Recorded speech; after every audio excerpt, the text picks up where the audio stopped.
rapid fire. Let's draft an all-time starting rotation. Oh, okay. I will take Clayton Kershaw. Let me go Randy Johnson and Roger Clemens. That's good. Pedro Martinez and Jacob deGrom. Greg Maddux and Max Scherzer. Oh, that's good. Do I get two more or one more? You get two more. Two more. Let's go Sandy Koufax. We'll go way old there. And I'll go Tom Glavine. Let me go with Nolan Ryan, my dad's all-time favorite. All right. That sounds like a pretty fearsome rotation for both of us. I don't think you go wrong with either one. But if you do have a favorite, Slumpbusters, drop below in the comments who had the better pitching rotation, myself or Kyle. Or, of course, you can leave it in a 5-star review on Apple iTunes. Without further ado, it's time for your random sports fact of the week. Wow, did you know that? Now live on the Slumpbuster Podcast, Random Sports Fact of the Week.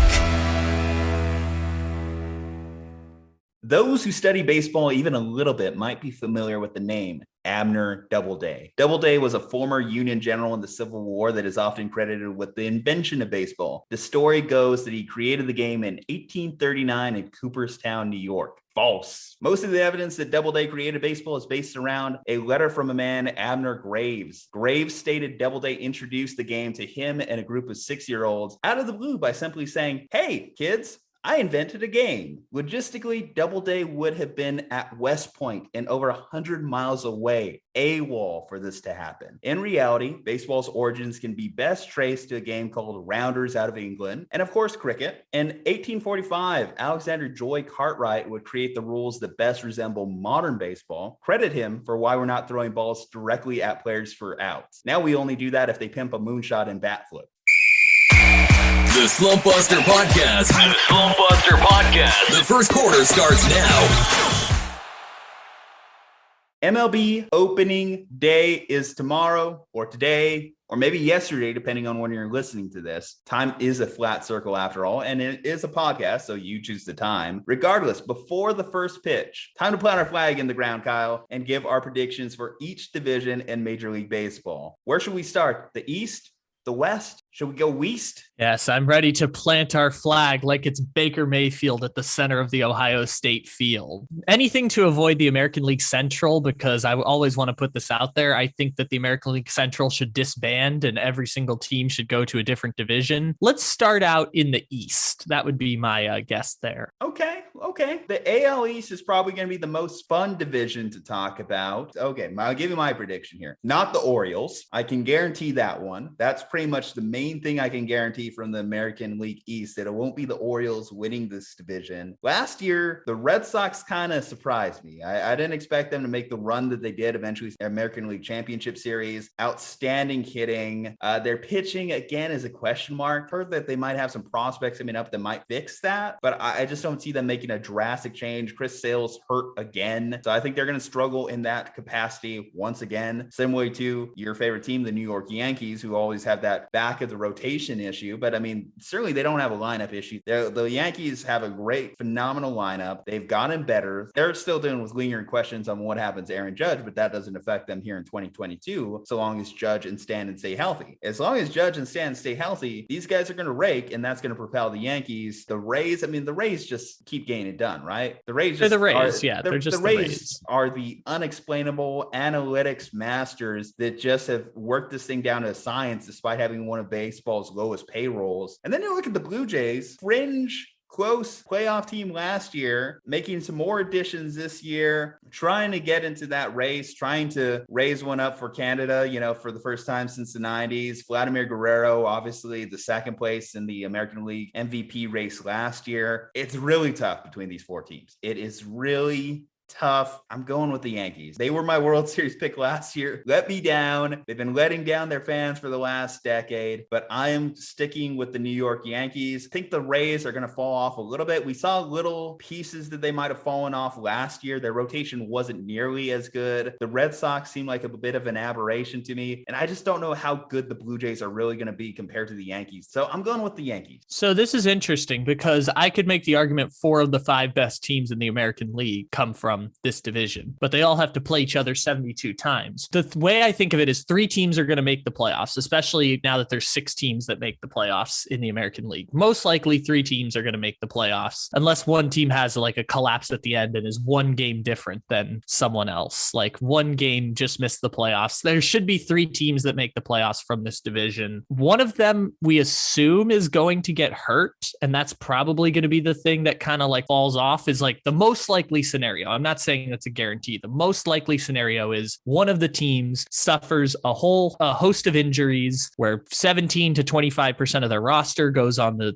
IL, and they can't really keep pace with everyone else. And then it's just a matter of they were injured for 2 months, they lost a whole lot of games, and they just can't make up the ground. And if I had to pick a team between those two that's going to happen to, my guess would be either the Red Sox or the Rays. But the Rays are inexplicably always very, very good, and they have Wander Franco essentially entering their organization now. The Yankees one is interesting because the thing I've said consistently about the Yankees is David Sampson has a great point on his podcast, Nothing Personal, that the difference between big market and small market teams is that small market teams can't make mistakes, and big market teams, for example, the year the Red Sox won the World Series in 2018, they just straight cut Hanley Ramirez and cut Pablo Sandoval. That's $47 million in contracts that they could just cut and still win a World Series. And so the Yankees play that same game, and yet they've signed so many giant contracts that it's really starting to hurt them a little bit. LeMahieu was a bad contract. Hicks was a bad contract. Stanton is a very, very good player and making a ridiculous amount of money. Garrett Cole, same situation. Very, very good, getting paid to be very, very good and great. So the Yankees are in this weird purgatory where in 2019 and 2018, their strength was being like 10 deep in their batting order, and now they're only like 6 deep in their batting order. The 6 is still really, really good, and it should be good enough to get them into the playoffs. It's just if they do suffer a whole host of injuries, they could be the team that falls lower. But again, I'm tempted to pick the Yankees. I'm tempted to pick the Blue Jays, but it's probably just going to be the Rays because the Rays are stupid, and they're going to trade Austin Meadows for like a shortstop and a draft pick, and then they're just miraculously going to get better, even though Tampa Bay doesn't always get trades right. We just assume they're doing things smarter than everyone else. But I don't believe in Tampa. I look at that team and I don't understand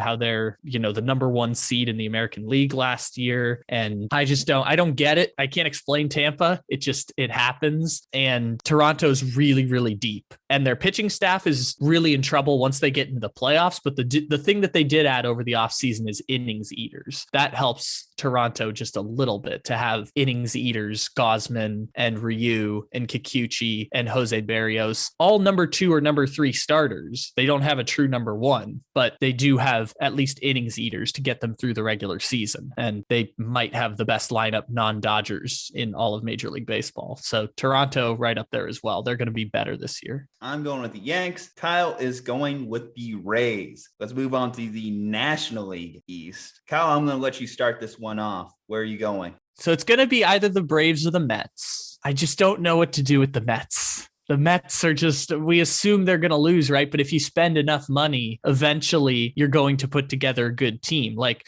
the Dodgers basically bought a 100-win team just by spending money over and over and over again. And the Mets should be really, really good. They're just never really, really good. So I'm going to go with the Braves. I don't even believe in the Braves that much because all of those pieces were acquired at the trade deadline last year to win the World Series. Like, I'm still amazed that they just rebuilt their entire offense at the trade deadline. And then just because all of the Dodgers happened to get hurt in the playoffs, they made it to the World Series and had a really, really good World Series against the Astros. And so I don't even believe in Atlanta, and yet there's just nothing to stop them there. The Marlins are at least trying. I give the Marlins that. They're at least trying to be good. Washington is also at least like bare minimum not trying to be the worst team in baseball. So that's at least a step. And the Phillies are spending a lot of money. I don't think their offense is like, I know people are talking about how crazy it is with Schwarber and Castellanos and Harper and Rhys Hoskins, and like they're putting them in the orders of best lineups in baseball. I just don't think it's that good. It's good. It's not that good. And their pitching staff is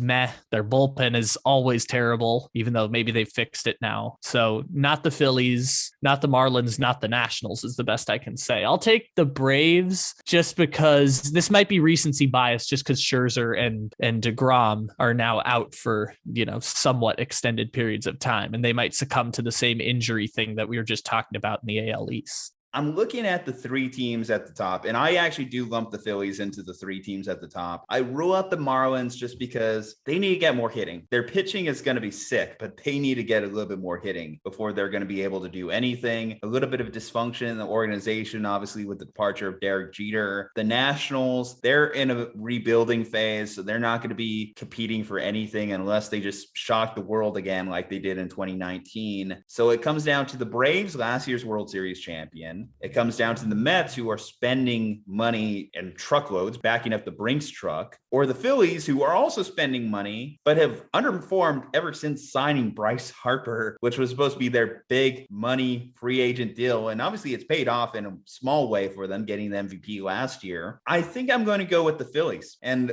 here's why. That eventually you would just think that it has to pay off for them at some point, getting all these guys in there, getting that depth lineup. Now their rotation concerns me. And the rotation is the strongest point for the Mets because obviously you get a rotational head by DeGrom and Max Scherzer, two guys that we literally drafted in our all-time fantasy draft just a second ago. But the problem is DeGrom is dealing with apparently a setback. Who knows if he's going to stay healthy all year? Max Scherzer signing a big contract, age 36, 37. He's up there in years. So it's already starting to feel like it's falling apart in New York. It already seems like the money is starting to go to waste. Who knows? Starling Marte, again, another older player who signed a big contract with them. Is he going to maintain his top 10 MVP level production again this year? Is that going to be another thing that happens for him? Is he going to justify being at that level of contract that the Mets paid him? There's reasons to doubt the Mets. You bring up a great point. There's just reasons to doubt the Mets. And I don't know why I'm doubting the Braves, to be honest. I mean, Alex Anthopoulos truly has proved that he's one of the best general managers in baseball with, like you said, how he's able to rebuild the plane in the sky last year with the Braves World Series run, getting bats just filled in perfectly in the order. They got Ronald Acuna back this year. And can Matt Olson truly replace the production that they got from Freddie Freeman? I think they're going to miss something from a leadership aspect. I think losing Freddie Freeman is not going to be a nothing move, not just in terms of his lineup production, but just in terms of his clubhouse presence. I can see things starting to spiral a little bit without that guy in the locker room. I'm going with the Phillies. I think I'm going to go with someone a little bit different. Baseball has enough parity in it to where I could see someone rising in the NL East. Let's go to the NL Central. The Cubbies, the Pirates, the Cardinals, the Brewers, Reds, the shitty Reds. The shitty Reds. Yes. The Pirates are going to be awful. So we all know that. So Pirates, instant dismiss. Don't have to worry about them being relevant this year. The Cubs seem to be getting a little bit more vocal, I've noticed on Twitter, saying that this could be a year in which they make a little bit of a comeback. Obviously, they traded everyone at the last year's deadline, so that was kind of them raising the white flag on last year's season and certainly that era of Cubs baseball that we knew during their World Series run. The Reds, so they were fighting for a wild card spot last year. They're trading away all their guys. Yeah, the Reds sold this offseason. Yeah, they lost Castellanos. Jesse Winker's gone. So yeah, I guess the Reds are in trouble. So yeah, the Reds probably closer to the Pirates. But they will get Hunter Green coming up though, and Hunter Green was on the cover of Sports Illustrated in high school. The Cardinals are just one of these organizations I just have a hard time ever really doubting. Every year, they just bring up someone new that comes out in left field, literally may come out in left field, second base, third base. They just find a guy like a Matt Carpenter ends up becoming an all-star under them. They have an elite organization when it comes to getting the most out of players. And then the Brewers, last year's champion in the NL Central, they had the best rotation. That's where it comes down to for me. The Brewers just have a sick rotation at the top. And then you talk about Hader coming out of the bullpen. Again, going back to last year's postseason, postseason, still thinking about the fact that Freddie Freeman took him deep. Just something that just absolutely never happens. It happened. Hopefully that doesn't spiral. Hopefully that's not like one of those closer moments where we see them get taken deep in one postseason and then never quite right again. The big question for them is just going to be, can Christian Yelich make a comeback, man? Has not been close to that MVP production that we saw from a few years back. Of course, he has that back injury or had that back injury that slowed him down, but his power production was the biggest thing that took a hit. Like he's not a power hitter anymore. I think he had 9 home runs last year, less than 10, kind of like a Gleyber Torres in the National League. If they could get Christian Yelich right and he could support the middle of their lineup, then the Brewers should be able to easily win this division again next year with their rotation. And I think I'm going to stick with them. Again, you talk about the guys at the top like Woodruff, Burns. Love those guys. They're sick. They have phenomenal stuff. But I think the Cardinals are a little closer to them this year. So similar to what you talked about, there are 2 bad teams. They're the Cubs, who are going to be fine. There's only about 5 good teams in the National League, so someone's got to get that 6th playoff spot in that National League race. It's probably not going to be the Cubs, but that's okay. The Cardinals are the joke I've been making for like 6 years for the Cardinals is that the Cardinals are always just an 88 win team on paper. They're always going to be 88 wins on paper. If the division is easy, they'll win the division. If the division is difficult, they'll finish second in the division. They'll end up in the wild card. That's pretty much been the Cardinals for years now. The one time they did beat the Braves in the CS with that winner go home game 5, where I believe they scored 10 runs in the first inning against the Atlanta Braves and made it to the NLCS. People don't even remember they made the NLCS that year because they got swept by the Washington Nationals. I believe had 1 hit in 14 innings of baseball. And so they immediately went out and traded for Nolan Arenado. So I'm going to go with the Cardinals, and I'm going to go with the Cardinals because I just believe in the consistency of the Cardinals, and Brewers are good. I thought the Brewers would beat the Braves in the first round last year, but I wasn't necessarily the biggest Brewers fan in the world. It's just that someone had to get the 2nd seed in the National League. So yeah, the Cardinals are still dealing with injuries too in their rotation.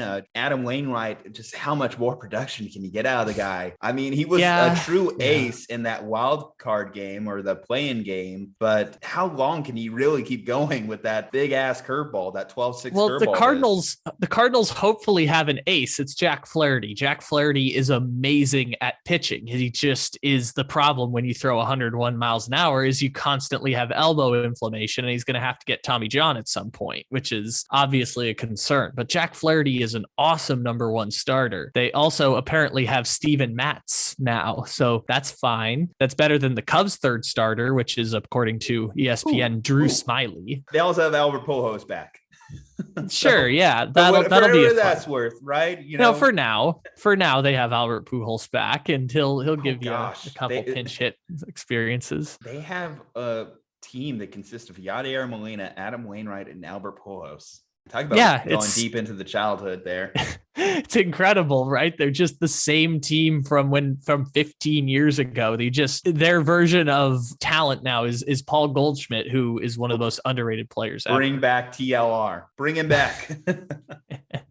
We'll talk to that. How stupid is that? In 2022, you have Adam Wainwright, Albert Pujols, and Yadier Molina possibly on a playoff team for the Cardinals, and Tony La Russa is going to be an MLB manager. How stupid is all of this? Anyways, I'm going to take the Cardinals. It's a toss-up between them and the Brewers. Both are probably going to make the playoffs. The Cardinals are basically the exact same team as last year, and that was almost good enough to win a 1-game winner-go-home against the Dodgers. Cardinals are like the 4th or 5th best team in the National League, and that's what they've been for the last 6 years. Yeah, just a model of consistency. Again, I was close to picking them, but I just like the rotation for the Brewers. I think that's going to be enough to get them over. Okay, let's get into the fun part. Let's talk about the AL Central as much as we can talk about the AL Central. We have a couple tanking teams, or, well, not necessarily tanking. I guess that's disrespectful for the Royals. The Guardians truly are tanking. So I don't care if you call them the Indians. I don't care if you call them the Guardians. I don't care if you just call them Cleveland. You can call them trash, because that's what they are this year. They are literally a model of trash, aside from Jose Ramirez. So we'll see if Jose Ramirez is even a Guardian by August 3rd, because August 2nd no, because we have breaking news. As of this morning, according to Jeff Passan, Jose Ramirez has signed a 5-year, $125 million extension with the Cleveland Guardians. Wow. Yeah. Okay. I guess my man just loves the land. So you and go, $125 million into his mid-30s, because people forget Jose Ramirez is like 30 years old. We're seeing these long-term contracts signed in weird places this offseason, aren't we? But hey, whatever you value, if you value purely the money, maybe he really does like Cleveland. I know at work, we just talked about all these billboards around Austin saying move to Ohio, talk to some Austin residents. They didn't seem too enthused about it. They gave the Joakim Noah answer. Cleveland? Your vacation in Cleveland? You like it there? No offense, Drew. Drew, if you're watching this, no offense. Cleveland? Really? Okay, Jose Ramirez, whatever floats your boat, but your team's not going to be good this year. Your team is probably going to win maybe 60 games, whatever. Doesn't matter. Royals, no offense. Pitching. I will say enough. One thing before we move on from the Royals, because I don't want to talk about them ever again this season after this segment. The Royals are just such a fun team because they're just all names that give me nostalgia from like 5 years ago. So, for example, Michael A. Taylor, remember him? He was a World Series hero for Washington. He's now a Royal. Hadn't heard from him in 3 years. He's apparently a Royal. Remember Andrew Benintendi? He's a Royal. It's just a fun name. You can go down the list of Kansas City. They've got so many fun team names in there. It's very, very fun. You can do this with a bunch of people. You can go down to Hunter Dozier. He's still there. Remember Carlos Santana? Carlos Santana, who was like a star for Cleveland many, many years ago in the World Series. He's now apparently a Royal. Well, they have Salvador Perez. So that's enough, right? Just the one catcher that could put up 40 bombs in a year. Just Salvador like Perez, having Shane Bieber is enough for the Guardians. Crazy season he had last year. Let's be honest about that. But no, Salvador Perez last year was insane. I didn't expect him to make the run he did. So talk about getting that fly ball rate up. Okay, well, let's talk about the rest of the division here. So the Tigers, people's dark horse team.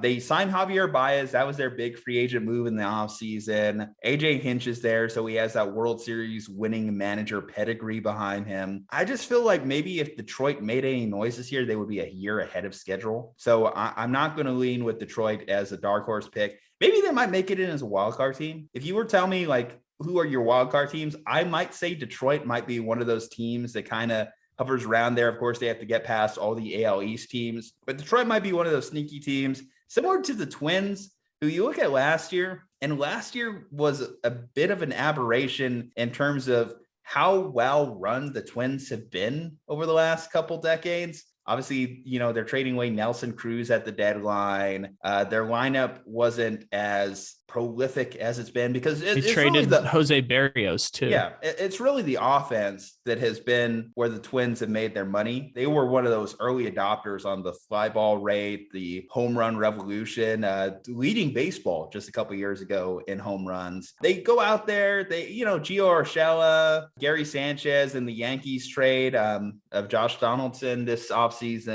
I just don't think it's going to be enough. And that's why we mentioned him earlier. Tony La Russa is still around in baseball, but, give some respect to TLR. This man has pelts on the wall. This man has World Series rings, and this man has a fantastic team to work with. Even if at times they kind of come at odds, he still has enough talent on this roster. He has more talent than anyone else in the AL Central. So that's why the White Sox are an easy one here for me in the AL Central. Yeah, the White Sox are going to win the division. And by the way, I still love that Tim Anderson said, yeah, we pretty much just don't listen to Tony La Russa. We're just like, he does his old person bantering and we just don't care. That was one of my favorite parts of last year. The kids that are wheeling around their grandpa. Whatever you say, grandpa.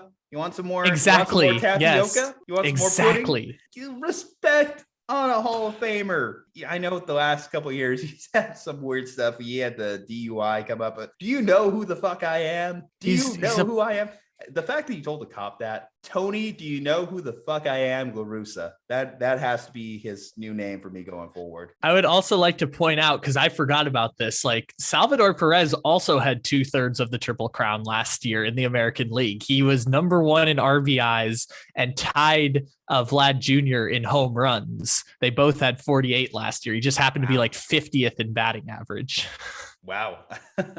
Okay, so we're both on the White Sox here. Do we need any more debate or deliberation? I will say, so the Tigers, I said for years, are the worst run organization in all of Major League Baseball, but now they've acquired enough talent where because their division is so shit, they're going to finish third probably. And just because they're like a 74 win team, they've acquired just enough to get to 74 wins. The Tigers might end up being one of the last teams to benefit truly from tanking. They've just been at the bottom of the standings consistently over the last couple of years. And now they have some good prospects coming up. And that's why a lot of people are thinking that this might be a year in which they start making a turnaround. But I think, again, they'd be a year ahead of schedule if you told me they won the AL Central this year. They're going to be a pseudo wildcard team at best. You get guys like Javier Baez. I'm not a big Javier Baez guy. Don't get me wrong. He's a fun player to watch, but he's kind of the MLB version of Russell Westbrook to me. There is a difference between bad teams and tanking teams. Tanking teams are actively tearing down their roster. The Tigers are trying to win. They just suck. We talked about the Twins a bit. If you want to check that out, check out our episode on Carlos Correa, because we did a really good Twins breakdown there. They'll be better because they're actively Carlos trying Correa. to win. Yeah, big move for them. So again, yeah, they try to build back that lineup a little. It's just they don't have a lineup as deep as what the White Sox have. They don't have a rotation as good as the White Sox have. So the White Sox are clearly White Sox are going to win the division and lose in the first round. Hey, okay. I thought that they might have been a team that get to the ALCS last year. I know you did. And I said that was the one series I felt the most conviction about, and I was right because it went 4 games, but it should have been a sweep because if they were didn't terrible. land on the Astros side, I think that they might have had more luck. The fact that they landed facing the Astros, I felt was a bad matchup for them. And it was a bad matchup for them throughout the regular season. So it just held up in the postseason. Still ended up picking the Astros, though. So let's not act like I picked the White Sox. I picked the Astros, but I thought I gave them a little bit more of a chance. It just, again, what happened during the regular season just happened in the postseason. So maybe if they get lucky and face someone else in the first round, who knows? The Astros are going to be taking a little bit of a dip. And that's why we're going to talk about the AL West. The Astros should be taking a little bit of a dip this year. The Mariners are actually trying to be good this year. Mariners are one of those sneaky teams that are hanging around here and trying to compete in this division. The A's just did a total tear down. The Angels are the enigma they are.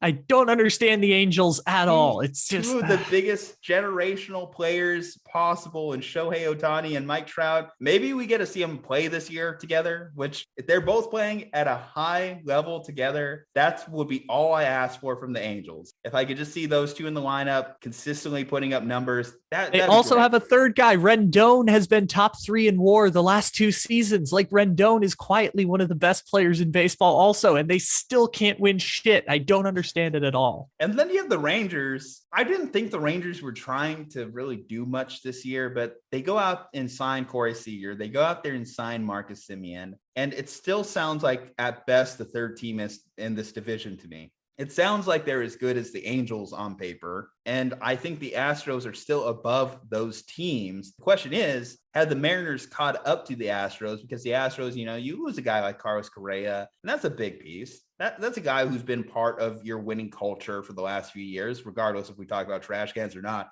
He's been part of your winning culture for the last few years. And their rotation last year, Framber Valdez, when it came to the Brave series, they weren't good at it. They get Justin Verlander back this year. We'll see what Justin Verlander still has at this point in his career. Because he basically hasn't pitched for what feels like 2 years now.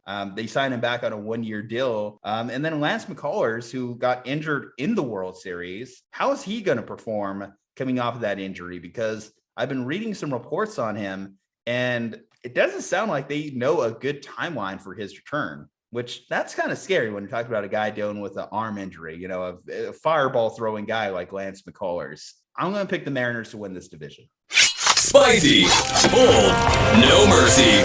Cajone's pick of the week. I spent 35 minutes on the Take It Easy podcast this week, just singing a lot of the praises of the Houston Astros. And I just want to do it for like 3 minutes here because it's hard to bet against the Houston Astros. I know everyone wants to call them cheaters. I know everyone wants to disrespect the Astros. What the Houston Astros have done over the past 10 years, I think that the Astros have done one of the most remarkable things we've seen in baseball over the past 10 years. Not the teardown part, but the then building it up and building the sustainability. They've gone to 5 consecutive league championship series, which is the first time since the 1990s Yankees, universally regarded as the best dynasty in the history of baseball. They've gone to 3 World Series in 5 years. Only the Giants have gone to more than 2 in a 5-year stretch since those Yankees. And they won the one, obviously partially by trash cans. And they were 1 game away in 2019, and they were 2 games away in 2021. The Houston Astros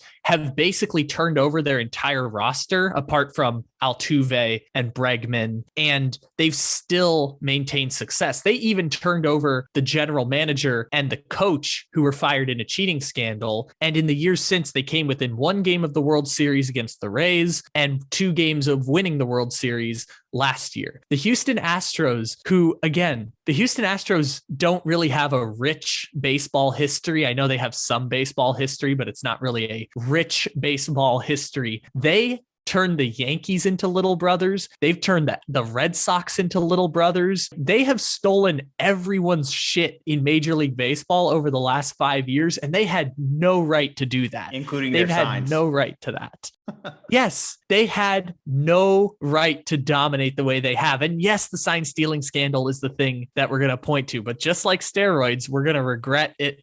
10 years from now, we're going to regret the way that we treated the Astros, because they are the closest thing in baseball. I'm not saying they're the Patriots. They're the closest thing in baseball to what the Patriots have been doing over the past few years, because they just never go down. I think that part of the explanation for why Mike Trout and Shohei Ohtani, generational talents of baseball, can never sniff the playoffs is because they happen to exist at the same time as the Houston Astros. And the fact that baseball stars can't single-handedly change teams the way that football and basketball stars do. But I think that plays something into it. So I'm taking the Astros because I just believe in them in a weird, irrational way, because the Houston Astros have been the closest thing to the Patriots. And like, you change the names on the roster and all of a sudden McCullers goes from a fun Game 7 hero in 2017 to a legitimate number 1, and Urquidy becomes a star, and Luis Garcia becomes a star, and Valdez becomes a star. And they just, for some reason, always find a way to replace people, whether it be signing Michael Brantley, finding Miles Straw and having him be a producer, Kyle Tucker, Yordan Alvarez.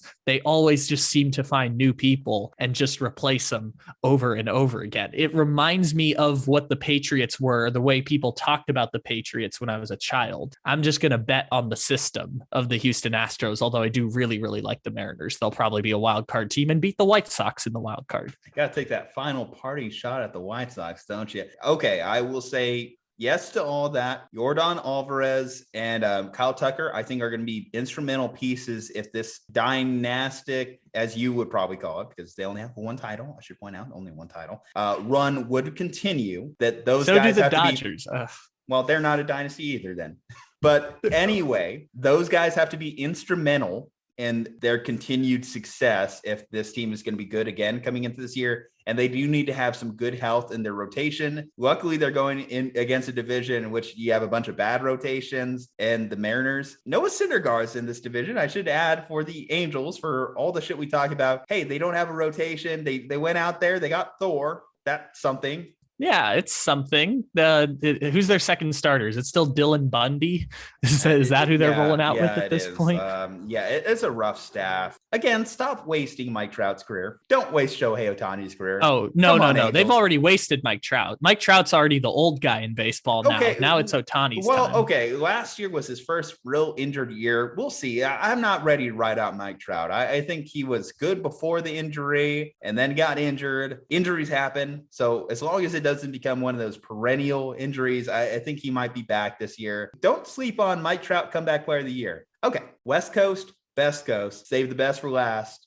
The NL West, a division near and dear to both of your hosts, a Giants fan in one corner, a Padres fan in the other, Dodgers haters all around. We can rule out 2 teams out the gate. The Diamondbacks and the Rockies are not winning this division. The Dodgers are still damn good as much as I hate them. They got Freddie Freeman to their lineup now. They got fucking Freddie Freeman now as part of their lineup. They're starting first baseman. We still don't know what's going to happen with Trevor Bauer, but if Trevor Bauer gets cleared, then they suddenly add a Cy Young Award winner back to their staff. So the Dodgers might just be up and rolling just right out the gate again. The Giants, I like what the Giants have been doing. Farhan Zaidi, one of the smartest executives in baseball, he just makes these moves. And you're like, this guy was playing in Korea last year. And then he's Darren Ruff, and he's hitting big time game 5 home runs off Julio Urias. What Farhan Zaidi's been able to do in terms of day trading and just finding those little pieces, those fill-in guys, phenomenal. I mean, what they led baseball last year. I think they actually broke an all-time record for the amount of pinch hit home runs. That is incredible luck, first of all, but smart managing, smart organization to be able to do something like that. I'll cast doubt on my own team here. I just don't know if you can rely on that consistently year to year. We're going to have to hope guys like Brandon Crawford could still be good. We got to hope guys like Brandon Belt can still be good, while also losing Buster Posey and Chris Bryant in the lineup. Not easy pieces to replace. Jock Peterson's going to be an okay addition, I'm sure. He's not going to make the difference. What's really going to make the difference here is you get a guy like Carlos Rondon. If Rondon stays healthy in Oracle Park, I think he could put up some decent numbers. Alex Cobb, I don't know if he's going to necessarily replace Gossman, and that's why I think it was so important for them to go out there and get a guy like Rondon, because Logan Webb is going to be the ace for this team. I just don't know if they're a 107-win team like they were last year. If you told me they fell back to 90 wins, even high 80s, that would sound a little bit more appropriate for this team, because there's a lack of superstar talent. For the Padres, what's your Padres take here, Kyle? Is it wrong for me to not believe in them this year? Is it wrong for me to have seen them and be disappointed so many times that I don't believe in the magic this year? At this point, I'm just saying we're clearly not the Dodgers. This was a whole argument I had with Padres fans last year. And that was obviously a lot of them, because everyone I know, that's the team you rally around in San Diego. Everyone got mad when Scherzer was almost us and then went to the Dodgers. And I was like, wait. Scherzer is not the difference between us and the Dodgers. We're not that close. And then obviously everything fell apart afterwards. I would say the biggest thing there would him not being a Dodger. That's kind of why sometimes I bemoan the Niners approach to free agency versus the Rams, because sometimes signing a guy isn't about necessarily having that guy on your roster. Sometimes it's about not having him on your division rivals roster. I think back to the 2010 season when the Giants just said, hey, we're going to put in a waiver claim for Cody Ross to keep him from becoming a Padre. And that ended up being the difference in them winning a World Series. So with Max Scherzer, even if he wasn't the difference between the Padres being as good as the Dodgers, it would have made the Dodgers weaker and the Padres better. Again, going back to your... that part's understandable. That part's totally fair. Obviously, no one wants him to go to the Dodgers instead of the Padres. But the Padres, as close as they aren't that close. And that has nothing to do... Well, it has part to do with the Padres, but it has more to do with just the Dodgers play the game differently than everyone else. I know you say arbitrarily you have to win 2 championships to be a dynasty. And by that standard, there literally has not been a dynasty in baseball since the Giants won the World Series. Not arbitrary. It's been litigated. We have decided on it. It's in the rules. Gonzaga's not a dynasty either. I vehemently disagree. Disagree, because then no one has won 2 World Series. Textbook definition. Then by virtue, if none of these teams have won 2 World Series, they don't deserve dynasty. There have been 7 different teams that have won the World Series in the last 7 years. And that's not the fault of the definition of dynasty. That is the fault of the teams who have failed to capitalize. No, that's too arbitrary of a result, especially in a random baseball playoff, which, speaking of random baseball playoff, is why I'm just saying to the Padres, just get in the playoffs. Baseball is random as hell. If you took the Dodgers out of the National League right now, we would all just be looking around each other like dumbasses trying to figure out who's going to win the National League. It's the same thing that happened last year after the Dodgers all got hurt and they beat the Giants in the playoffs. There was just no one left to take the mantle. You mean after Dave Roberts ruined their rotation? Yes, but even still, he got a contract extension for it. And the Dodgers. That's the biggest thing I would say going back to that series. The best thing the Giants did was ruin the Dodgers rotation so they could lose to the Braves, and we were spared of them winning a World Series. I mean, yeah, and sure, I'm cool with the Dodgers not winning the World Series as much as the next person. But the thing I've learned over the last 3 years is like, it's not a fair fight. Not only do the Dodgers get more money than everyone else because of their local television contract, they are the one franchise that says, we don't care about making money. We just don't care about making money. We're going to spend and spend and spend.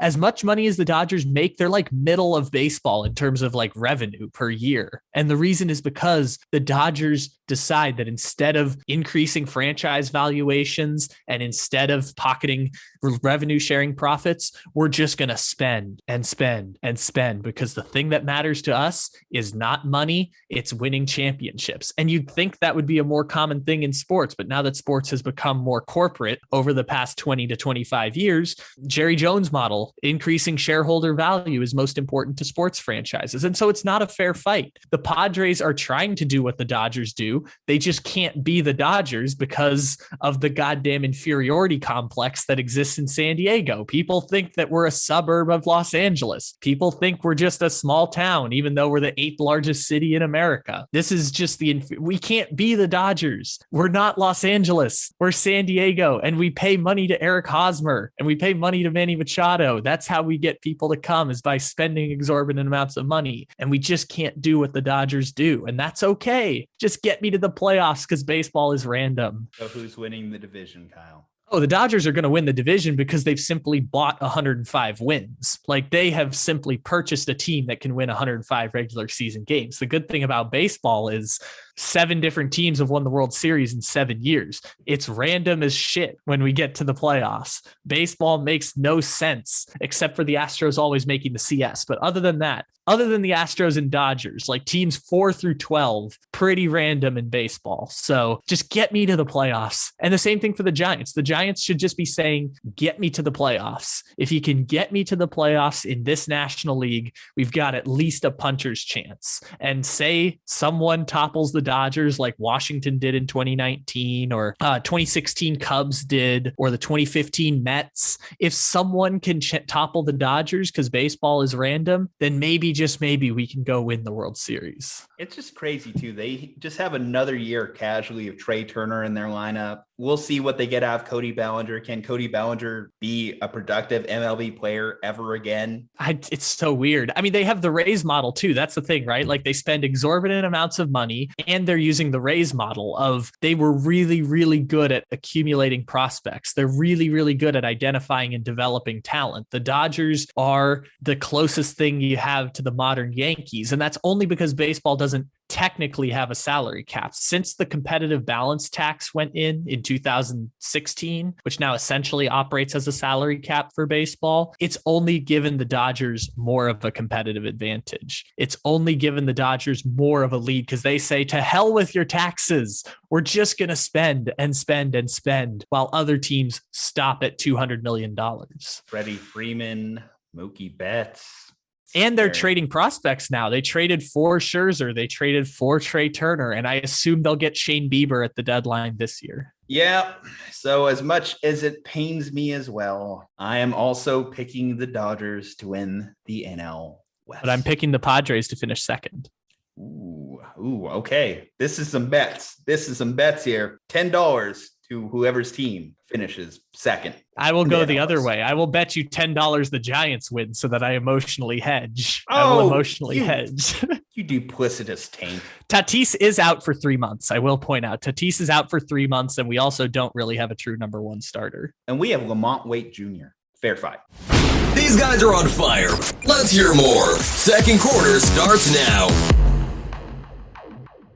Joining us, the host of Inside the Parker, the host of The Odd Couple. He writes for Deadspin. He's a Baseball Hall of Fame voter, one of the hardest working sports analysts out there. We are joined today by the one, the only, Rob Parker. Rob, how you doing today? You ready for baseball? Absolutely. Are you crazy? This is like Christmas for me. I'm excited. The start of opening day. I know it's delayed a week, but we could accept that as long as we get all 162 games in. So I'm cool. I never believed we weren't going to have a season. I figured they'd get it figured out, and they did. And, people are very spoiled. Oh, when it was going on, the lockout. But we had 28 years of labor peace. We hadn't had any kind of interruption of baseball since the 1994 canceling of the World Series. So it had been a long time. And for a lot of people in the last generation, 25 years, it felt weird that there was this angst. But I'm an older guy. I've been covering baseball, Major League Baseball since 1986 and been a fan forever. And in the old days, it used to be every 3 or 4 years, there was a work stoppage or a strike, or you know what I mean? Because the union is strong. Unlike you didn't have these things in the NFL or the NBA because the players' unions aren't nearly as strong as baseball. So I'm happy. Can't wait for opening day. Oh, you said it best. 162 games. We still get it. The last time we had that big strike, I was born in the year that the Expos were supposed to be the World Series champions. So right, back in 1994. Absolutely. Exactly. So, new CBA, this means. So new labor agreement. What did you think of the deal that the players struck? Do you think it was a good deal for both sides? I mean, both sides gave in some. I know players got to be happy with the minimums and some of the other money that's pulled in for guys who don't have to wait, all the way to get paid. I think those are good things. The owners got what they wanted, expanded playoffs. Remember, players don't get paid during the playoffs. That's an owner's paradise and windfall. So that's why you even see it in the NFL, why they added playoff teams. That's what they want, playoff money, which players get a pool of, depending on how far you get in the playoffs, but you don't get paid during the postseason. So I understand it. I'm not that keen on, I don't want the Major League Baseball to turn into the other sports where more than half the league makes the playoffs. I kind of hate that. We're up to 12 teams. I don't want 16, the NHL and NBA. The NBA has 20 teams competing in the postseason out of 30.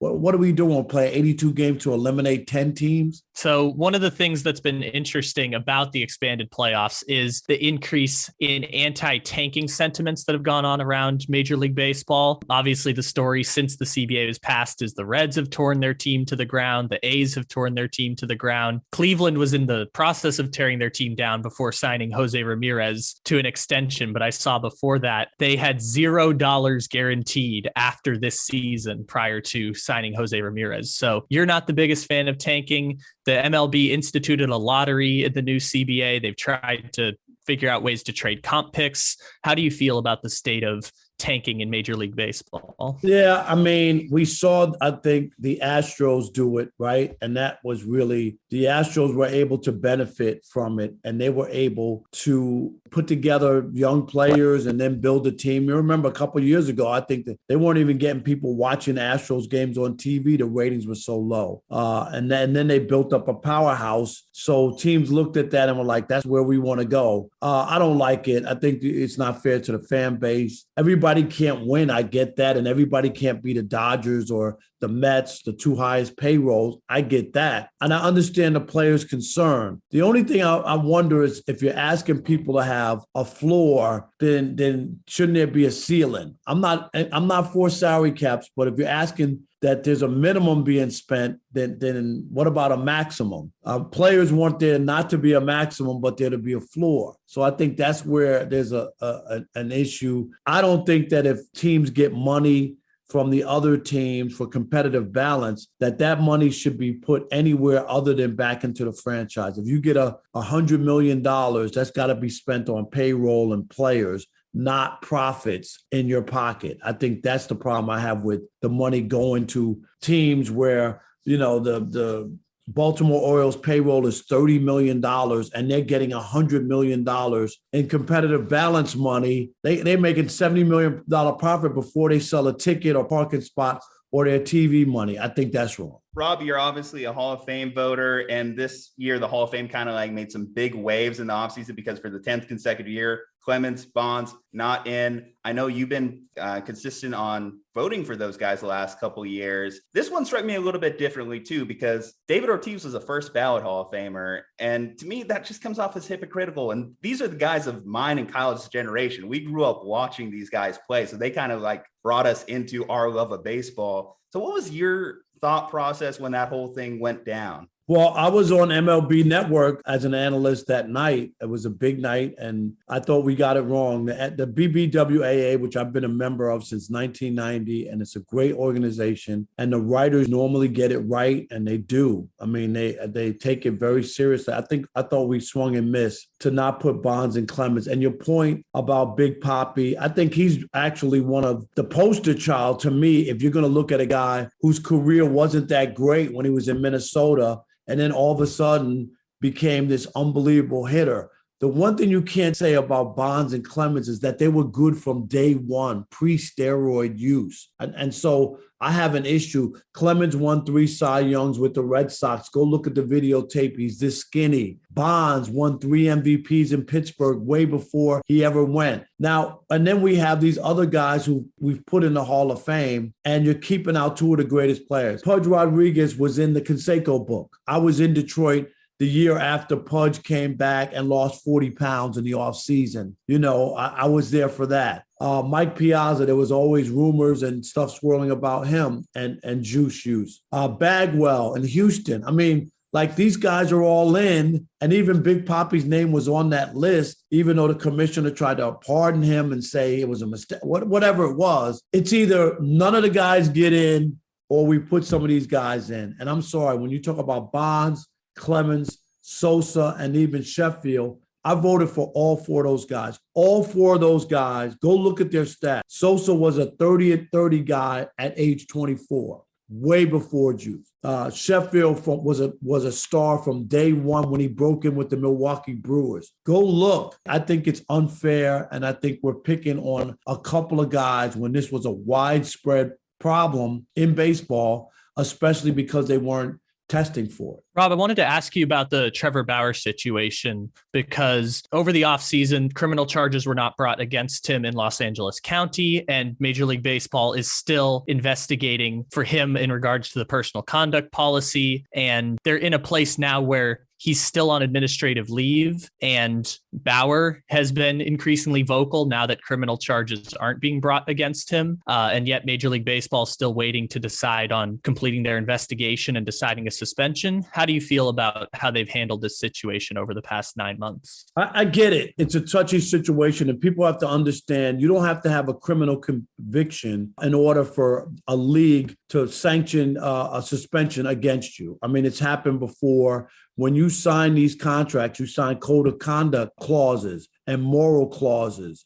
And it's not about the court of law. If you do something to damage the image or the shield, as they say in the NFL, whatever, they can suspend you, and baseball has that right. There have been players with domestic violence where the wives have refused to testify, but they still got suspended by Major League Baseball, despite there not being a trial or, a judgment. Either way, guilty or innocent. The only thing I'll say is I think Major League Baseball is taking way too long. I think with the time that's spent, they should have said to Trevor Bauer, either you can play or you can't by now. Like, for it to be past spring training and opening day seems unfair to me, despite how horrific the charges were, the pictures I saw. I mean, I get it. I don't believe personally he'll ever play for the Dodgers again. And there'll be a number of teams that won't, because I remember the actions of the Dodgers when this came out. And the pictures, all of his teammates stopped following him on social media. The team had a bobblehead night scheduled for him. They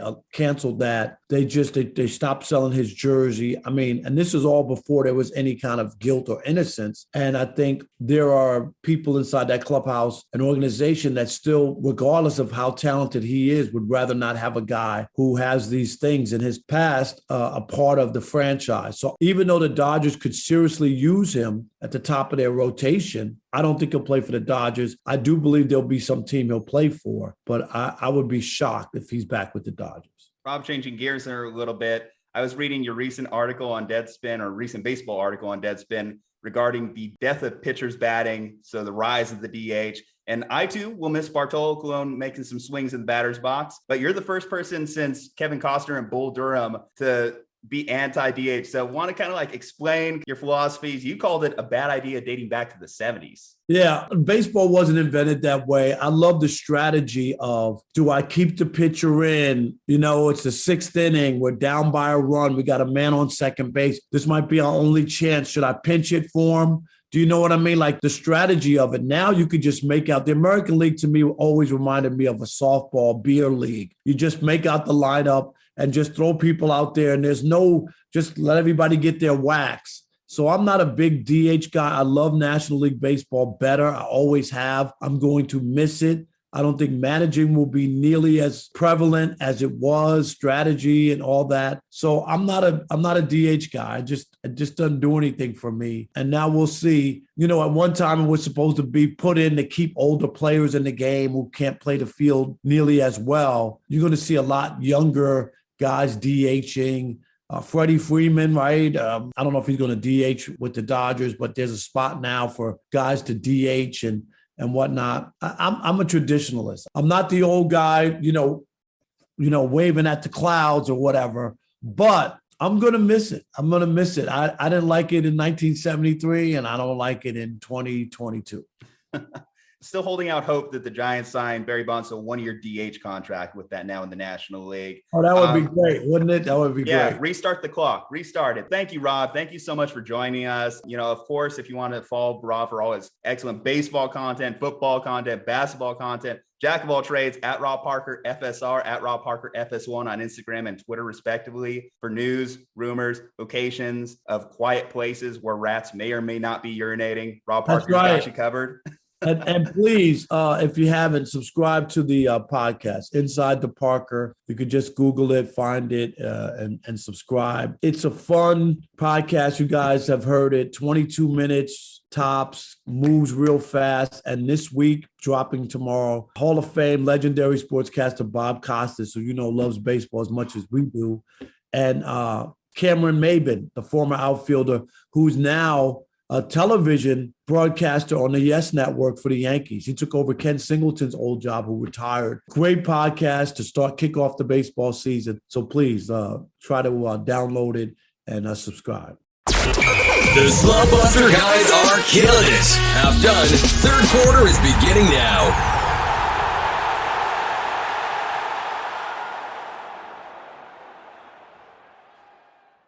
All right, Kyle, it's not often that we see a number 1 pick go so far under the radar, just 3 years removed from being drafted. We finally have some Zion news in the 2022 NBA season. And that's because an impromptu podcast appearance by his stepdad. So on the Jordy Culotta show, Zion's stepdad basically said, there's a chance he can play this year. And Zion, he has played a total of 85 games over the 3-year period that he's been in New Orleans. Obviously, there's been a lot of speculation. How long is he going to stay in the organization?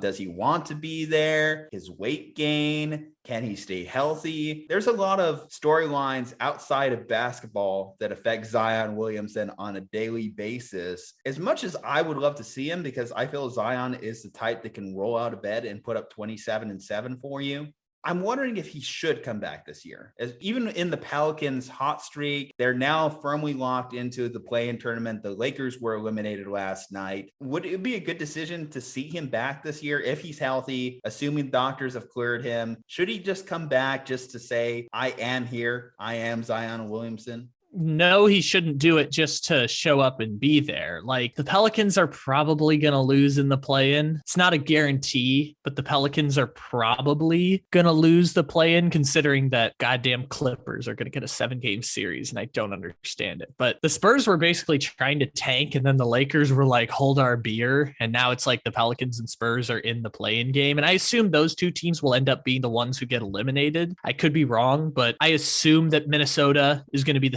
7, and then the Clippers might be the 8. Maybe the Pelicans can win 2 games there, but that seems like the more likely scenario there. So no, I don't think it's worth it for Zion to come back at all, especially because he's been out the entire season. I don't know what to do with Zion at this point, because Zion Williamson, I said when he was going to get drafted that this is like the last hope for New Orleans as an NBA basketball franchise. There's already been talks about them being the next relocation team in the NBA. There's not really a lot of fervor for basketball in New Orleans. And I just think that the last 3 years have been as close to obvious as you can see that it's not going to work. And maybe Zion signs the Supermax this summer, because again, like guaranteeing $250 million is obviously a huge deal. It's no chump change. He'd have to turn down all of it to take a 1-year qualifying offer, which has never been done before. You'd have to take a 1-year qualifying offer with the Pelicans and essentially demand a trade this summer. And that would be unprecedented, and also something that I understand at this point. If he doesn't want to play for the Pelicans, he doesn't want to play for the Pelicans, but we just don't know. We just haven't heard from Zion Williamson in like a year and a half. And so we have to listen to his stepdad talk about stuff to even get a clue about what is happening with him. And yeah, that's obviously part of the problem. We haven't heard from him. He hasn't talked to the New Orleans media since November, which is his right, because as an injured player, he has no obligation to talk to the media. It is one of those loophole exceptions that when you're hurt, you don't have to talk to anyone. When we talk about Zion's camp saying that he doesn't want to play in New Orleans, this is a very interesting comment from someone you would consider in his camp, right? Lee Anderson is as much a part of Zion's camp as anyone, as much as Zion's mother, as much as Zion's brother. Lee Anderson is connected to what Zion thinks. Now, it's interesting to see a parent of a player have somewhat of a regular appearance on Jordy Culotta's podcast, to spill the beans on this information that he wants to play. Now, there are some things that stood out if you listen to the full interview. Like, he spoke very glowingly of the new New Orleans head coach. I think seeing New Orleans start to have an uptick in production, start to win some more games, has started to speak to that inner competitor that is Zion Williamson. Because I remember, and this is one thing that I respected about Zion when he was coming out of Duke. People said when he first busted his shoe, "Don't play, Zion. You're going to cost yourself so much money. Chill the rest of the season. Duke doesn't need you. The NCAA is not paying you. Duke's not paying you." But Zion said, "Screw that. I want to be with my teammates. I want to play basketball." And he went out there. And yes, Duke lost in the NCAA tournament anyway, but you love to see a guy that's willing to put it on the line for a sport that he loves. And I thought that Zion just loved basketball. And that's why I gravitated towards him. And now with the injuries and seeing where he is at this point in his career, the weight gain, the quietness from him, it started to make me question, does he still have that love for basketball? Is it just the Pelicans organization? Is it New Orleans? What is it, Zion? What is it that's not quite clicking here? It might be nothing. It might just be as simple as, I'm hurt, I can't play. And we're just making a whole lot of noise about this. It's probably more noise than news. When you're talking about a guy that has as big of a brand as he does at this young of an age, of course, everything he does is news. He's supposed to be the next LeBron James, and we haven't seen him the majority of his career. Again, 85 games. Apparently, if you compare the stats to Greg Oden, he's played almost as much as Greg Oden has played in that amount of time. Oh, I'm going to push back here.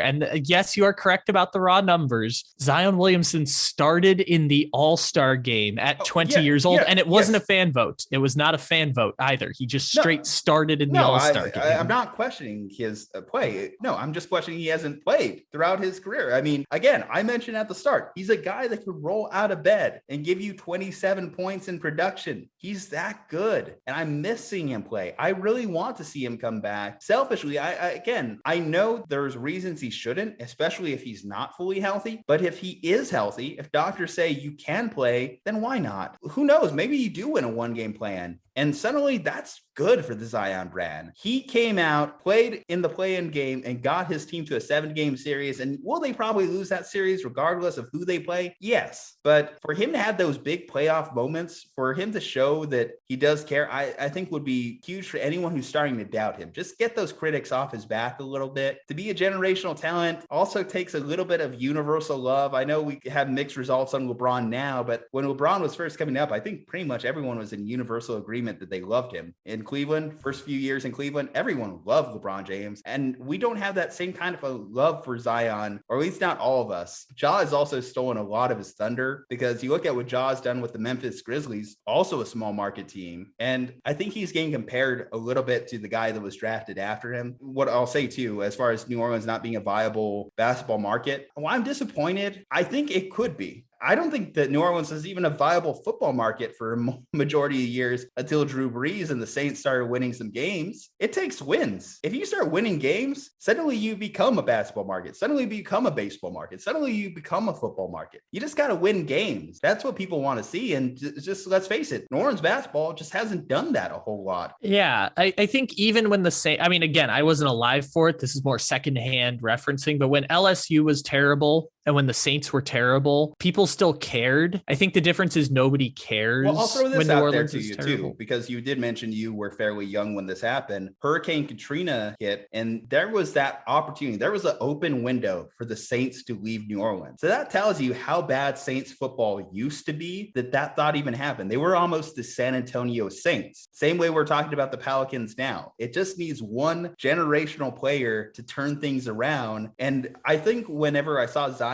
get drafted by the Pelicans, I was kind of hoping he would have done that, because I don't think there's any reason that New Orleans can't be a basketball market. It's a good market. I mean, people like New Orleans. People like to vacation in New Orleans, right? When I think about destination cities across the US, New Orleans is certainly a city that's on my bucket list. So why can't it be a city in which people travel to watch a basketball game? Here's the thing about generational stars. They've had 3 now. They've had 3 post Hurricane Katrina. And I know you're going to push back on Anthony Davis. Anthony Davis was the greatest prospect to enter the NBA draft since Kevin Durant, which, by the way, Zion was the greatest prospect to enter the NBA draft, according to some, since Anthony Davis. They've all gone through the shit cycle of New Orleans. Again, if Zion is going to commit to New Orleans and he's healthy, then play. I just don't know where Zion Williamson is at this point in terms of what he wants from the organization, because I just haven't heard any reporting done other than the rumblings of he's living in Portland for a few months and he doesn't like David Griffin. Like, that's the only thing I've heard about it. See, that's the thing that I'm kind of curious at, because you mentioned the shitstorm of New Orleans. I feel like New Orleans has done everything right over the last couple of years to try and make this a winning environment. Obviously, the big deal with the Lakers, where they got a lot of pieces back that they were able to build with, hiring coaches that they thought could have advanced them. Now they're on Willie Green, and he seems to be a coach that seems to be meshing well with players.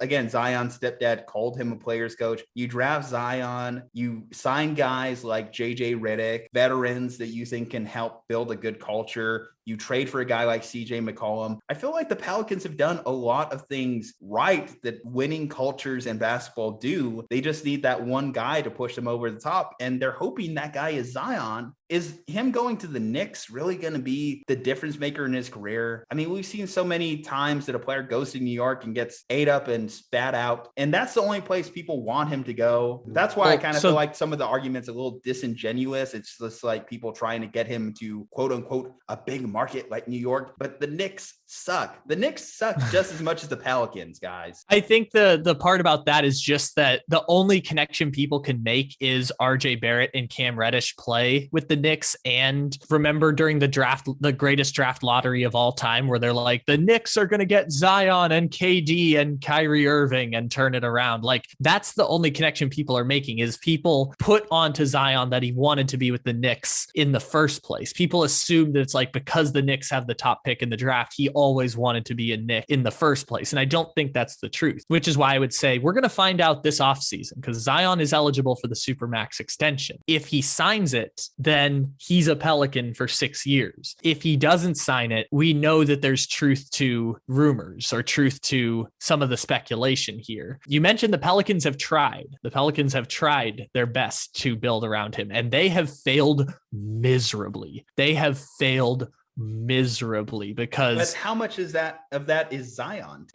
But David Griffin might get fired at the end of this season if they hadn't turned it around at the very end. CJ McCollum was his last ditch effort to try and save it. So remember all those players and picks they got for Anthony Davis? Yeah, Lonzo's gone. Josh Hart is gone. Brandon Ingram's a fine player, but let's talk about the picks also. So they got the 4 pick from the Lakers in that draft. They traded down from pick 4 so the Hawks could get DeAndre Hunter, who I'll admit, fine player, 20-point-a-game scorer at his best. They traded down and they got Jackson Hayes and Nickeil Alexander-Walker, which is not great. The next year, first-round pick, they drafted Kyra Lewis Jr. Not great with their first-round pick. So the Pelicans last year traded down so that Memphis could get Zaire Williams. I don't know who they got after that. It hasn't really done much there. And then they just they traded for Steven Adams. They traded a first-round pick to OKC for Steven Adams. That ended up flopping. They then had to flip another first-round pick to Memphis to get Jonas Valanciunas and to dump Steven Adams' contract. They've just made so many bad moves over the past few years. And by the way, hired Stan Van Gundy to be their head coach when Stan Van Gundy thought they were going to compete. And then 3 weeks later, immediately traded Drew Holiday to the Bucs. And that was the beginning of the downfall because that's not what Stan Van Gundy thought he was signing up for. That's probably the one move that I look at. I'm like, okay, if I'm building around Zion, I would have kept a guy like Drew Holiday. Obviously, the Bucs, they had to make a move, so they forced their hands to go and get a guy like Drew Holiday. They offered them a deal that they thought would have worked out for him, and it hasn't. Drew Holiday would have been a great player to pair with Zion if they still were in this position to get CJ McCollum. Then suddenly you're talking about that core. I'm okay with that core. That core can win some games. That core can be a little bit frisky in the Western Conference as the Western Conference continues to decline. That's another thing. Zion and the Pelicans started to stay healthy, consistently continue to build. The Western Conference is starting to open up a little more and more and more that this could be potentially their conference to run. If you went to the East, you go to the East and then suddenly, you're in a loaded conference. The paradigm has completely shifted. The East is now the strongest conference in the NBA.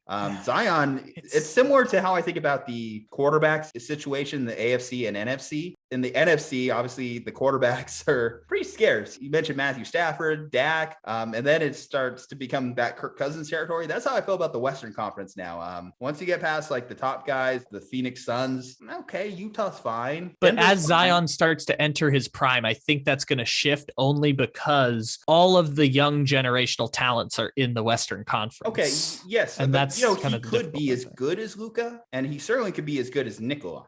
Oh, I was going with Ja. I was going him and Ja. Ja too. Yeah, and that's going to be is just going to be constantly compared to Ja. And the fact that Ja has just embraced Memphis has really become a part of Memphis culture and really been the instrumental piece in the Grizzlies turnaround. When I think about the Grizzlies 2 years ago when Ja first got there, I was like, oh, okay, it's Memphis. Now I'm looking at Memphis and they are the second best team in the West, man. I'm sorry, but the Warriors have really come back down to earth, and the Grizzlies, you look at what they've done without Ja in their lineup, and I don't think that that's indicative of them being better without Ja. I just think that it's impressive how much depth is on that team that they could be 20-2 without their superstar in their lineup. And then when they get their superstar in their lineup, Memphis could really take off this postseason. The only wall that I really see them is I think they're a poor matchup against Phoenix, and that's fine because they would be a year ahead of schedule. If you go back to our conversation a couple weeks ago, our Memphis expert even said that they were 2 years ahead of schedule. But that's another thing. Ja's success has been detrimental in how Zion is perceived. But so the part that I would go to there is that too short-sighted on our part? Because I'll point out two examples. It might be, but if it ends up being Kevin Durant and Greg Oden, and I don't wish that on Zion, but it's a non-zero chance that ends up being his career arc. So two examples I'll point to. The best one that I can compare Zion Williamson to is Joel Embiid. And there will be some people who say if Zion only becomes Joel Embiid, his career will be a disappointment. And to that I say,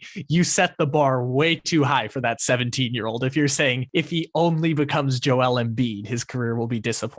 But Joel Embiid played 39 games in 3 years, and everyone was making the same arguments. And the Sixers gave him the max contract. And, lo and behold, Joel Embiid's physical gifts took over once health kicked in. Little pushback here, because Joel, yes, he was dealing with injuries, But I think the weight gain is another thing that has been what people have been critical on Zion is, can he commit? This is the difficult part too, is like, I don't know what's true and what's not there. There's been so many different things thrown around about it that I just don't know what's true and what's not about Zion's weight. If he continues to push over 300 pounds, continues to push over 350 pounds, and that just becomes hard. That just becomes hard to run on the court. But we haven't seen him on a scale, though. This is speculation. I've also heard people say he's in great basketball shape. Like, it's we've also seen pictures too, and like we can tell that there's a notable difference between when he first stepped into the NBA and where he is now, that his health isn't in the best of shape. And that could also be because of the injury. He's not able to do as much cardio, and he's starting to put on a little bit of weight because of that. It's not all just New Orleans cooking, folks. It could just be a little bit of the injury and having to stay off that foot. If you certainly, you're not going to be doing suicides in the gym if you're dealing with a metacarpal injury like he has been dealing with. But that's part of the story. I should throw this in here too. It's not just his stepdad's podcast appearance that has people talking about Zion returning. He also released his own video, him making this fantastic, spectacular Zion Williamson type dunk in the gym. And that got people talking. And then there's been reports of him doing 1-on-1 and 3-on-3 and 5-on-5. Now, this isn't necessarily him doing 5-on-5 with the Pelicans, but apparently he might be doing 5-on-5 at the rec center against just some average Joes like you and me. Is that good enough for him to be in NBA shape? I don't know. Or maybe former college basketball players, possibly, but at the same time, not NBA caliber talent. The thing that is interesting is like, we've kind of delayed this topic for a couple weeks too. Like, we've tried to find a place to squeeze it in. There just hasn't been a lot of information about what Zion Williamson wants. And so to fill in the gaps, there's been a lot of speculation in between and looking for breadcrumbs that get dropped in. And like, all we know is that he's not happy with David Griffin and that he was living in Portland for 4 months while he was rehabbing from his injury, and no one knew when he was going to come back and when he wasn't. And I don't know how supportive or not supportive the Pelicans franchise has been. I was going to bring up the second point after Joel Embiid, which was Kawhi Leonard, where Kawhi Leonard was kind of in this purgatory of we don't know when he's going to be back from injury, and the Spurs' failure to support him as an organization alienated him and pushed him out the door. So maybe some of that's happening behind the scenes and we don't know about it, or maybe the Pelicans have been supportive to Zion Williamson through the process. I don't know. I don't know whether Zion wants their support or not. Clearly, like, there's obviously some animus there, whether it's CJ McCollum saying he never talked to Zion after first going to the team, or, the report that he just doesn't like David Griffin. That's like all I can point to of like, actually Zion is unhappy with the Pelicans and people wanting to make him go to the Knicks. You talk about us delaying this, how we completely missed JJ Redick even saying he was a hands-off teammate. That would be curious to see. Was he a hands-off teammate at Duke? Is that just part of his basketball character? Because I could understand that. I could kind of relate to that. Like, I'm not close with every single one of my coworkers, but I understand it's a different culture too in the NBA. Well, Guy gets traded also, to your team, big free agent move. Usually you shoot them a text, especially if you're perceived as the star of that team. But people are also using these to make a broader point. Like, when we insinuate that Zion isn't happy with the Pelicans, or we insinuate that Zion Williamson doesn't go to a certain team, it's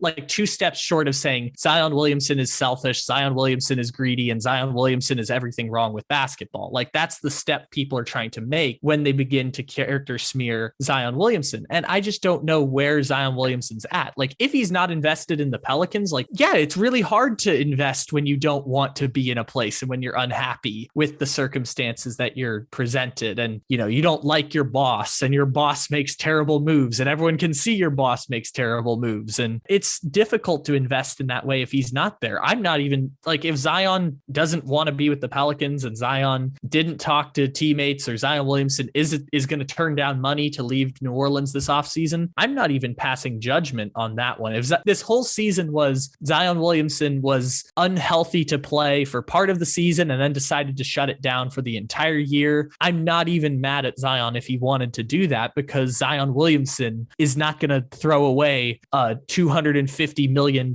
investment because he likes eating Doritos. Like, I think that's people trying to make it too simplistic in putting Zion Williamson into, he's a fat, greedy slob who wants to leave New Orleans, which is the place that some people are going to take this and use all the evidence that we've laid out as like, this is reason why he wants to leave the Pelicans, and this is everything wrong with I feel terrible for the city of New Orleans in that way. And just don't know anything about Zion Williamson. I've heard so little breadcrumbs that everything else feels like it's just filling in the boxes of when we don't have any in the modern NBA where, there's more news reporters than there is news to report. We just don't know anything really about Zion Williamson. And when we're left to pick up the breadcrumbs and guess, some people come to definitive conclusions without a lot of information. Where we can start to make definitive conclusions is this offseason because of that Supermax availability. Zion doesn't sign the Supermax this offseason. We know that it's a long play to get out of New Orleans. Something is going to come to a head this offseason the same way it did for Luka back in 2019, where people were like, Luka wants to stay, but he's unhappy with the state of the organization. And the next thing you know, within 7 days of each other, general manager of 17 years fired, head coach of 17 years gone. Luka Doncic Supermax extension. Something like that is going to happen in New Orleans this offseason. We just have to wait 5 months and for them to lose in the play-in game to get to that place where we'll get more information about how Zion Williamson actually feels. And now starts the final quarter. Buckle up. Buckle up. This is the Slumpbuster Podcast. Joining us today to talk this very interesting Tampa Bay Buccaneers offseason that was all started with TomBrady retiring, then unretiring, then Bruce Arians retiring. It's Sports Way with Dray Day joining us here to talk all things Tampa Bay Buccaneers. Dray, I got to ask, first things first, are you disappointed that the Blaine Gabbert era is put on hold in Tampa? No, I'm not disappointed at all. I'm not disappointed at all. I'm glad my guy Brady is back. I have been a Brady guy since he was at Michigan, so my loyalty is more so to him than it is to a team. It's like basically where he go, I go. I'm glad that he's back. I'm just surprised that the announcement came as quick as I thought. I mean, I knew he was going to retire because I figured he had nothing left to prove, but I'm just surprised that after 2 months with being with Giselle and your kids, you said, all right, okay, F these kids. It's time to go back to football. Okay, well, do you feel there is anything left to prove as he now enters year 23? Well, you let him tell it. He got unfinished business. I mean, my dude, you got 7 rings. How much unfinished business do you need? I get how they lost to the Rams. They scored all those unanswered points. I believe it was 24 unanswered points to come back, in the second half. Basically, a blown coverage basically helped Cooper Kupp make that catch and get them in field goal range. So if that's his outtake for unfinished business, and we all know the competitor that he is, then I guess he got unfinished business. But for me personally, I mean, my dude, you got 7 rings. Like, there's nothing left to prove. Like, nobody is catching that. Not in our lifetime. Ain't nobody catching 7 rings. But the dude is a competitor, probably the fiercest competitor that we've probably ever seen in football. You know what I'm saying? But I guess for him, he needs football because we all know his personality ain't all the way up to par. Like when you think of Peyton Manning and Eli Manning, all these guys that have done things outside of football, they have their own shows, they have their networks and things like that. I don't see Tom in that light. I don't see him color commentary on CBS or Fox or any of these major networks like the Mannings or hosting Saturday Night Live or something. His personality is, so he needs football. You're going to have to basically knock the shit out of him to make him retire, the way I see it. The dude said he wanted to play to 45. He about to be 45 now. So hopefully this year he decides, you know what, after that, I'm done. Let me truly stay home with Giselle and the kids. But let's see. So the timing of Bruce Arians retiring and Tom Brady coming back kind of suggests that like Tom Brady won a power struggle within the Buccaneers organization. And that's exactly what it was. Can't nobody tell me no different. Because, I mean, we all heard reports last year that they was at odds a little bit. I mean, they were at odds. What was it? The first game he played with them because Bruce Arians basically threw him under the bus after a loss. But me personally, I don't mind playing for a coach that's going to throw me under the bus because that's going to make me play better. I'm going to give you the perfect analogy. Tim Duncan is the greatest power forward to ever play in the NBA. Coach Pop would chew his ass up when he needs to. Nobody is exempt from getting called out. You know what I'm saying? I would rather play with a coach, play for a coach that will call me out on my shit as opposed to playing favorites. Oh, he's the GOAT, so, I got to pacify him. No, we can't do that. I guess maybe it was a power struggle with that. Supposedly, Brady, was more opposed to Brian Leftwich style, and maybe that's why the rift between him and Bruce Arians came into play. But I did find it a little too crazy that once he announced that he was coming back a few days after, or maybe a week or so, I remember I was at work and I got that notification that Bruce Arians was retiring as head coach. I'm like, what the hell? I'm like, oh, nah, this is fishy. But I'm going to let them run with it and let them do this whole, what is it? Brady sent that long, heartfelt post on IG that he does. If you go into the comments, Bruce Arians is the second one that responded to it, talking about some love you, bro, all that. Man, get out of here with that, man. Well, you mentioned Tom Brady had that goal of retiring at 45. He also had a goal of retiring when he, quote unquote, sucked. Last year, by all indications, he didn't suck. He threw for 5,300 yards, led the league in touchdowns, led the league in completions. Tom Brady's everything but a sucky quarterback at this point in his career, even at this point in his age. So what should we expect from Tom? Is it going to be much of the same, or is that ever expanding cliff ever going to come that Max Kellerman talked about like 5 years ago now? Well, obviously Max was way off with that cliff, and I'm glad to see that he's finally owned up to it, because years after that, he kept saying that how, oh no, I didn't mean then. I mean, man, please. You said it when you said it, and it didn't happen. I do believe that we're not going to see a cliff when it comes to him. Again, I honestly think the only way Brady is coming off that field is if somebody has to knock shit out of him. Now, if they want Brady gone that bad, just have LT come back for one game, have him play with the Rams, and let him knock Brady out like he used to do old quarterbacks. And then maybe that right there, maybe have Tom Brady retire. But other than that, I don't see him leaving the game from a decline, because like you said, he led the league last year in touchdown passes and yards. For the most part, a lot of people had him as an MVP. I didn't. I still felt that Aaron Rodgers deserved to be MVP. But even last year, he didn't show no decline. The dude can still play. We know that. And I think it's going to be the same thing this year. I think the key is if Godwin is back in time, because we know when it comes to them slot receivers, Brady loved his slot receivers. So if Chris Godwin can come back in time, that'd be dope. If not, you mentioned the receiving core there. They've also signed Russell Gage, and Godwin got an extension instead of going on the franchise tag. We assume Gronk is going to be back. He hasn't technically signed, but we assume Gronk's coming back. So how do you feel about the Bucs receiving core? I spoke to Gronk. He coming back. Like I spoke to him. I was watching him last night, on Jimmy Kimmel, and he was, Jimmy Kimmel was trying his best to try to get Gronk to answer some questions, but Gronk, didn't go for the okie doke. But I know what it is with Gronk. Like he's been in the game long enough to know where it's like, yo, I don't need to show up for OTAs. I don't need to show up for these workouts and training camps. I just need to be ready for preseason or when the season starts. He's not trying to show up for all that other shit. He trying to enjoy his summer like a lot of people are. I do believe he will be back, though. I do believe he'll be back. I think it's a reason on why, he basically hasn't made his mind up yet.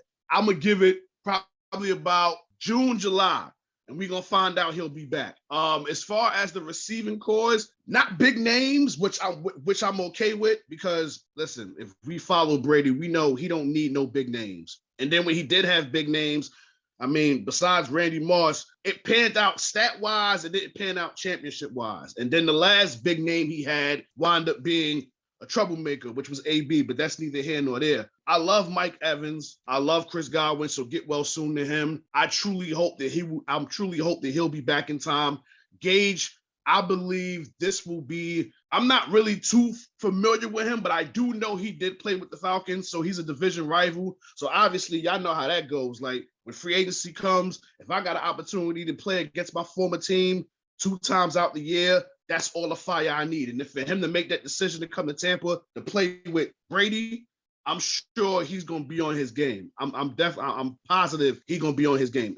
He's not going to blow this opportunity. It ain't too many receivers that can say that they've been fortunate enough to catch passes from Brady.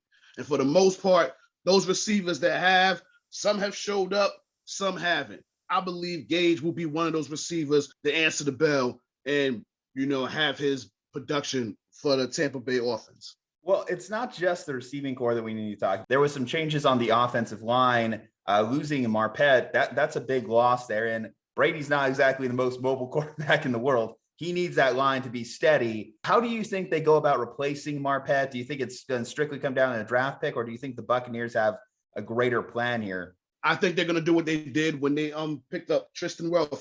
I think they're going to go in the draft. I honestly think they're going to look for somebody in the draft. They lost Copper to Cincinnati. I mean, I don't know why he made. I know why he made the move, because they threw that bag at him. But you would think with Brady saying he's going to come back, everybody would want to stay. But at the end of the day, dudes got bills to pay.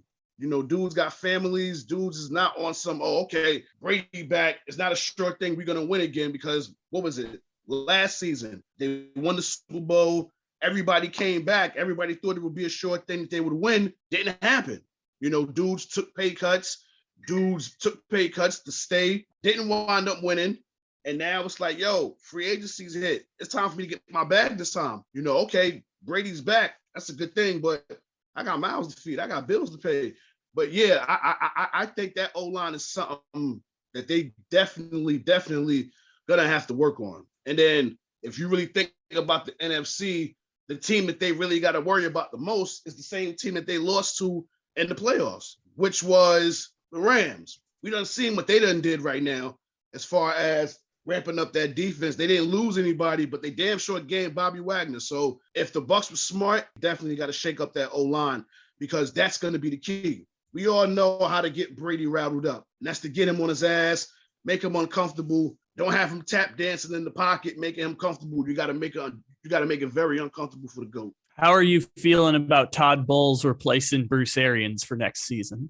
I got to salute Bruce Arians, because he's one of the coaches that is very, very, very instrumental with having minorities on his staff. And it's kind of like he had this planned out. I mean, he's making it seem like he had it planned from the jump. Oh, when I do decide to hang it up, I want somebody from my staff to take over. But if anything, that's what you would want anyway. Obviously, he's not the head of the company, but he's the head coach. So I have my staff lined up for a reason, just in case if I was to leave, I can decide who's my successor, as opposed to y'all going out there and bringing somebody else. I like Todd Bowles. I do. I just believe that he didn't get a fair share with the Jets, obviously. And then now he's this, I wouldn't say great defensive coordinator.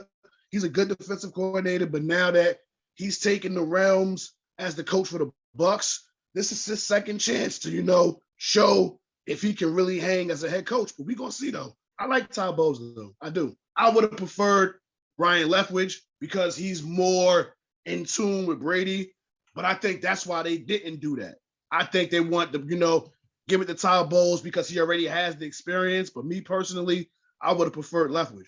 Well, as long as he doesn't leave Cooper Kupp one-on-one with the game on the line, I think we'll be good as far as Todd Bowles' next head coaching tenure. Absolutely. Let's talk about something they need to fix defensively, though. Their defensive backfield was probably the core weakness of the Buccaneers team last year. And they went out and signed Keanu Neal, who's been back and forth between being a linebacker and a safety, going back to when he was signed with Dallas last year. And they also added Logan Ryan. So they try and fix that safety position more than anything. But the corner position was also a point of weakness. How do you think Todd Bowles' defensive backfield is going to look this coming year? Well, to their, no pun intended, to their defense, injuries played a role in what was going on with them last year. Still no excuse, because, at the end of the day, we know how this goes. Next man up. And for the most part, some of the defensive backs, they didn't step up. I was so looking forward to Sherm playing for them, but obviously injuries kicked his ass and that experiment didn't work. Carlton Davis was out a few games. I believe he just signed an extension as well. Dean was out a few games. Antoine Winfield was out a few games. Like, pretty much everybody on that secondary was out multiple games. We now fast forward to this season. We all know why Logan Ryan is there. Like, it doesn't take a rocket scientist to figure out why he went there. And when I found out he went there, I said, oh, yeah, Brady had his hands on that. He definitely want one of his guys, in that backfield, which is dope. I think last year was definitely a lot of growing pains in that secondary. And I'm hoping to God that this upcoming season, they work on that. I'm not sure if they're going to do the same thing in the draft and get a defensive back. I'm not sure what they're going to do when it pertains to that. But I know definitely that O-line and that secondary is two key things that they need to work on. They don't need to work on a quarterback because obviously they got that. They don't need to worry about a running game because with Brady, you really never really needed that. And Fournette came back. He's good on that. The receiving core is good. It's the O-line and the secondary. That's it. All right. How are you feeling about the Bucs next season? So they're going to run through the NFC South. So how do they stack up against the Rams and the Packers and the Cowboys and everyone else in the NFC? Okay, I was with you until you said Cowboys. I was with you until you said Cowboys. I mean, me personally, when you say run through the South, they're gonna run through the South as far as Atlanta and Carolina. For some reason or another, these last two seasons, the Saints have given Brady problems. And I believe, and listen, I believe in my heart that's still going to happen.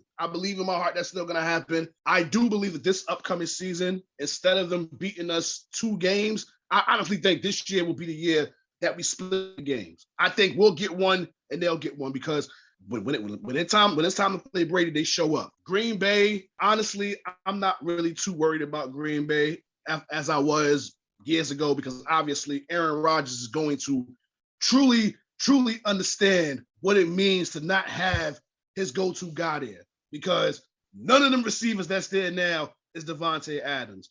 Maybe he should have been more loyal and made sure his man got his bag instead of him going to Vegas, but that's neither here nor there. The only team I'm concerned with in the NFC is the Rams. Rightfully so, the defending champs. They didn't lose anybody. They gained Bobby Wagner, so trust me, he's going to be coming for blood because he gets to play his former team 2 times in a season. So that's the only team in the NFC I'm worried about is the Rams. There's nobody else I'm worried about. If you look at the trajectory right now, if I want to give my preliminary prediction, it's the Bucs and the Rams in the NFC Championship game. The question is it going to be in Tampa or is it going to be in LA?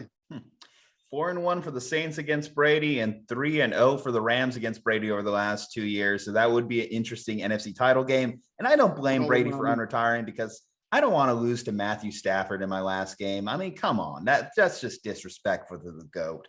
Anyway, Sportsway with Dray Day. Go ahead and give us all the obligatory plugs, man. Where can we find your content? I'm on all streaming platforms, iTunes, Apple Podcasts, Spotify, Anchor, all platforms except Tidal, basically. On social media, you can find me on my Facebook page, Dray Day. You can even like my podcast page, Sportsway with Dray Day Podcast. On Instagram, I have 2 pages. I have my personal page, Dray Day 1985. The link is in the bio. Sportsway with Dray Day Podcast. The link is in the bio. And on Twitter, Dray Day 1985. The link is in the bio. So those are all the places that, y'all can find me on there. All right, Slumpbusters, don't forget about Dray. Make sure to go like his page. You learned with us. You laughed with us. Now it's time to do some deep thinking. Hashtag Bust the Slump with your weekly words of wisdom.